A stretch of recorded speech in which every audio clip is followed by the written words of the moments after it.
ခိုးရှိရှိတုန်းကမြို့ပြအသေးလေးတစ်ခုမှာအင်မတန်အလုပ်ကြိုးစားပြီးကျင်းနာတတ်တဲ့စားကုန်သည်ကြီးတဦးနေထိုင်ပါတယ်။သူ့ရဲ့အမည်ကတော့ဟင်နရ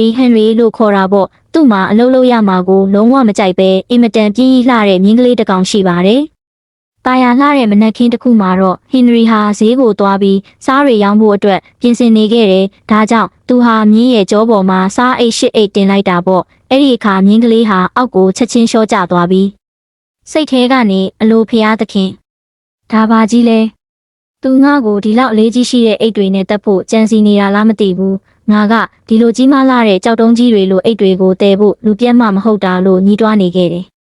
ဟင်နရီကလည်းအိတ်တွေကတကယ်ပဲလေးလံနေတာကိုသတိပြုမိသွားတာကြောင့်ဈေးကိုရောက်ဖို့အတွက်အိတ်တအိတ်ကိုပြန်ချပေးလိုက်ပါတယ်သူတို့ဈေးကိုသွားတဲ့လမ်းမှာမြစ်တစင်းကိုဖျက်ကျော်ရမှာဖြစ်လို့ဟင်နရီဟာမြင်းကလေးမြစ်ကိုဘေးကင်းဖျက်ကျော်နိုင်အောင်တေးသေးချာချာအထူးဂရုစိုက်ပြီးခေါ်သွားခဲ့တာပေါ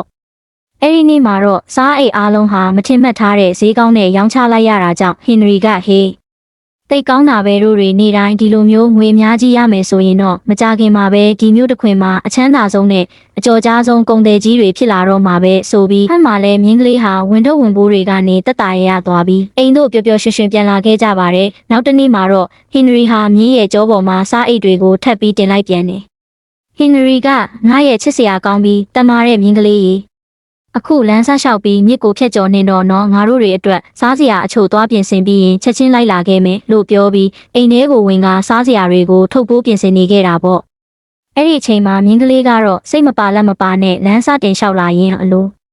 ဈေးကိုရောက်ဖို့ပြန်သွားရပြန်ပြီလားသူကဘာလို့ငါကြောပေါ်မှာဒီလောက်အလေးကြီးရှိတဲ့ကြောက်တုံးကြီးတွေလိုအိတ်တွေကိုထပ်တင်ရပြန်တာလဲငါကြောကတော့ကျိုးတော့မှာပဲဒီစားထုတ်တွေကိုလိုက်ရောင်းနေမဲ့အစားသူငါ့ကိုတယောက်ယောက်စီပဲရောင်းပစ်လိုက်ရင်ကောင်းမယ်ဒါမှငါလည်းကောင်းကောင်းမွန်မွန်အနားယူရမှာလို့စိတ်ထဲကနေညှိတွားနေခဲ့တယ်မိနစ်အနည်းငယ်လောက်လမ်းလျှောက်ပြီးတဲ့နောက်မှာတော့မြင်းကလေးဟာမြင်းနားကိုရောက်ရှိလာခဲ့ပါတယ်။သူမြစ်ကိုဖြတ်ကူးနေတဲ့အချိန်မှာပဲရုတ်တရက်ဆိုသလိုမြင်းကလေးဟာကြောက်တုံးကြီးတုံးပေါ်ကနေခြေချော်ပြီးအောက်ကိုထိုင်ရက်လဲကျသွားပါတော့တယ်။မြင်းနဲ့အတူကြောပေါ်ကစားတွေအားလုံးလဲရေထဲကိုနစ်မြုပ်သွားခဲ့တာပေါ့။အဲ့ဒီအခါမြင်းကလေးဟာကြောက်လန့်တကြားနဲ့အော်ဟစ်ပြီးအကူအညီတောင်းပါတော့တယ်။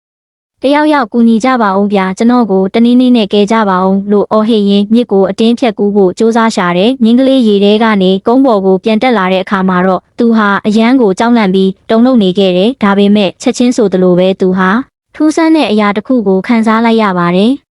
်အိတ်တွေကငါကြောပေါ်မှာရှိနေတော့ပဲလေဒါပေမဲ့ဘာလို့ငါကြောကဒီလောက်တောင်ပေါ်ပါသွားရတာလဲဩဒီမြစ်ကြီးထဲမှာတခုခုစမ်းကြဲတဲ့မော်ရန်တန်ကိုအစွမ်းတွေရှိနေတာပဲဖြစ်ရမယ်လို့တွေးလိုက်တာပေါ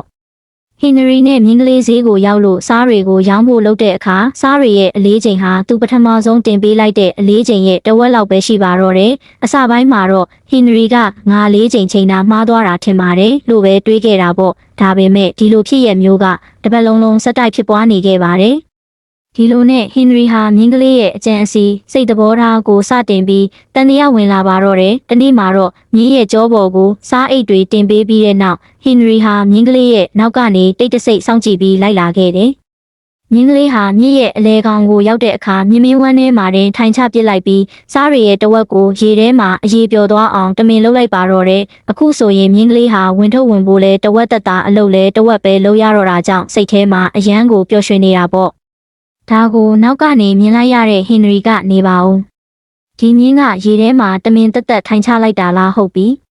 ဒါတော့မဟုတ်သေးပါဘူးငါသူ့ကိုငေါင်းကြီးသင်ခန်းစာပေးရမယ်လို့တွေးပြီးဆုံးဖြတ်ချက်ချလိုက်ပါတော့တယ်နောက်တနေ့မနက်မှာတော့မြင်းကလေးကသူ့အနေနဲ့အလုံးရှောင်ဖို့တကယ်ကိုပြီးပြည့်စုံတဲ့နီလန်းကောင်းတစ်ခုရထားပြီလို့တွေးနေခဲ့တာပေါ့ဒါပေမဲ့ဟင်နရီမာကတော့မတူညီတဲ့အစီအစဉ်တစ်ခုရှိနေခဲ့ပါတယ်အဲ့ဒါကတော့ဟင်နရီဟာမြင်းရဲ့ကြောပေါ်မှာအိတ်ရှိအိတ်ကိုထပ်ပြီးတင်လိုက်ပြန်တယ်လို့ဒီနေ့ကျမှဝင်တော့ဝင်ပိုးရဲ့အလေးချိန်ကိုငါပါလို့လုံးဝမခံစားရတာလည်းမသိဘူးလို့မြင်းကလေးကတွေးနေခဲ့တယ်ဒီလိုနဲ့မြင်းကလေးဟာလမ်းဆက်လျှောက်လာပြီးမြစ်ကိုဖြတ်ကူးတဲ့အချိန်မှာတော့ငါရဲ့စမ်းကြဲတဲ့အစွမ်းရှိတဲ့နေရာကိုရောက်ပြီးဆိုပြီးမြစ်ရဲ့အလဲကောင်မှာထိုင်ချပစ်လိုက်ပါတော့တယ်ဒါပေမဲ့မြင်းကလေးပြန်ထားဖို့စူးစမ်းလိုက်တဲ့အခါမှာတော့ရုတ်တရက်ကြီးဖြစ်မှဖြစ်ရလေဖျားသခင်ရဲ့ငါကြောကြီးဘာတွေဖြစ်ကုန်တာလဲဘာလို့ငါကြောကဒီလောက်တောင်လေးလံသွားရတာလဲလို့အလန့်တကြားဖြစ်သွားခဲ့ရတယ်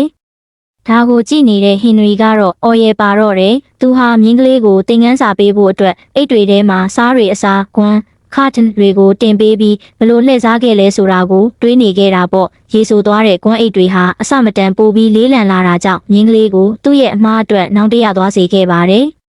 အခုဆိုရင်မင်းအနေနဲ့အလုံးမှမပြင်းရဘူးဆိုတဲ့သင်ခန်းစာကိုကောင်းကောင်းကြီးမှတ်လောက်သားလောက်ဖြစ်သွားပြီမလားမြင်းကလေးဟာသူ့ရဲ့အမားကိုသိရှိနားလည်သွားပြီးတဲ့နောက်မှာတော့ရေဆိုနေတဲ့ဂွမ်းအိတ်အားလုံးကိုဈေးအထိပင်ပန်းပန်းတည်ဆောင်သွားခဲ့ရပြီးအိမ်ကိုပြန်ရောက်တဲ့အခါဟင်နရီနဲ့ပြန်လည်သိမျက်သွားခဲ့ပါတယ်